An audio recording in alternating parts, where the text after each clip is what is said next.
শীত মানেই ছোট বড় সমস্ত রকম বাগানিদের কাছেই একটা মেগা ফেস্টিভ্যাল।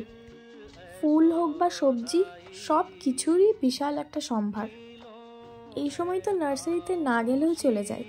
ঝুড়ি ভর্তি গাছ নিয়ে মাথায় করে অনেক লোকজনই লোকাল এরিয়াতে ঘোরাফেরা করেন।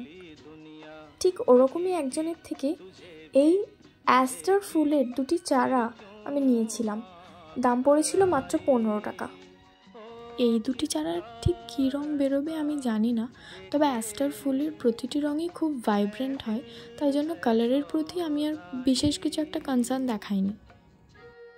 আমার কোনো গাছেই আমি সেভাবে খুব একটা সার ইউজ করি না। ভার্মি কম্পোস্টটা তবে আমি ইউজ করে থাকি। এটিতেও নর্মাল গার্ডেন সয়েল আছে এবং ভার্মি কম্পোস্ট অল্প একটু কোকোপিট মিক্স করা আছে, এবং টবটির নিচের দিকটা আমি শুকনো পাতা ঘাস এগুলি দিয়ে ফিল করেছি।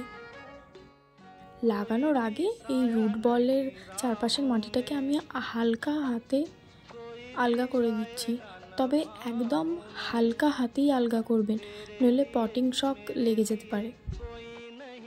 শিকড়ের দিকের মাটিটা একটু আলগা করে দিলে এর ফলে রুটগুলো ভালোভাবে ডেভেলপ হয়। তবে আবারও বলবো, একদম হালকা হাতে। এই চারাটিতে কুড়ি আসতে একটু সময় লাগবে, তবে অন্যটিতে কুড়ি অলরেডি ধরেই আছে।